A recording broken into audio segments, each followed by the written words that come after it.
Your shoes are killing your feet. Hey y'all, I'm Dr. Ven, your no BS chiropractor. I get asked questions all the time about foot problems, whether it be bunions, hammer toes, fallen arches, or plantar fasciitis. While there's a lot of possible causes to these, and we don't have time to get into all of that, one thing that is so often overlooked is proper footwear. But here's the thing. Most of the time, when you go to a medical professional or even a shoe store, a shoe professional, they're going to recommend more support. The problem with that is it's a short-term fix. It's a short-term Band-Aid. Yes, it might make you feel better in the beginning because your foot doesn't have to do any work. It allows it to calm down and relax, and the inflammation may go down. The problem is long-term. Long-term, with that much support, your foot doesn't have to do the work as much. Your muscles become weaker, and so your foot, in layman's terms, falls apart. These conditions are typically made worse long-term.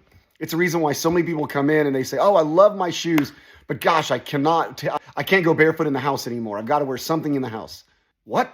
No way. You should be able to walk barefoot anywhere, especially in your house. If you have to wear a shoe in your house, you have a major problem. And the problem isn't a lack of a good shoe, or a lack of supporting shoe. It's a problem of a shoe that doesn't allow your foot to develop strength to be able to work on its own. So I'm going to give you some ideas. I got some options here to show you. So here would be a good shoe. So I'm going to bend it for you. Nice and flexible. This has a wide toe box and it's a relatively flat sole. This is going to give the foot a more foot feel on the ground. Here's another one. This is Hey Dudes. I love these. They a little higher heel, so I want a flat sole, ideally with no heel, but it does have a wide toe box and it's extremely bendy. That is great. It needs to be able to move with the foot so that the foot muscles can stay strong and be used. Here's an example of a typical basketball shoe. I mean, I'm pushing. I'm not faking this. I'm pushing. There is no bend. The toe box is extremely narrow, and there is a massive heel on this thing. I can't even measure that, but there's a massive heel on this thing. No wonder it's so common for basketball players to have foot issues. It's not because of the game of basketball. It's because everybody that plays basketball wears basketball shoes in general. The type of the shoe makes a massive difference.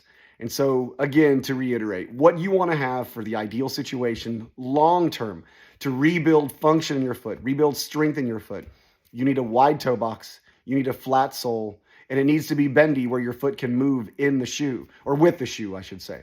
Now, in the beginning, if you have a lot of foot problems, you need to slowly ease into this kind of shoe because, yes, if you have no strength in the foot, you may feel worse first.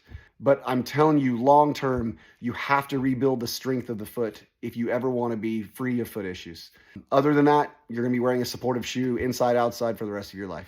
I hope that helps. If you have questions, leave them in the comments for me. I'm looking for topics that I can share information with you. I love research and I love what I do, so I want to share everything that I got with you guys. You're welcome.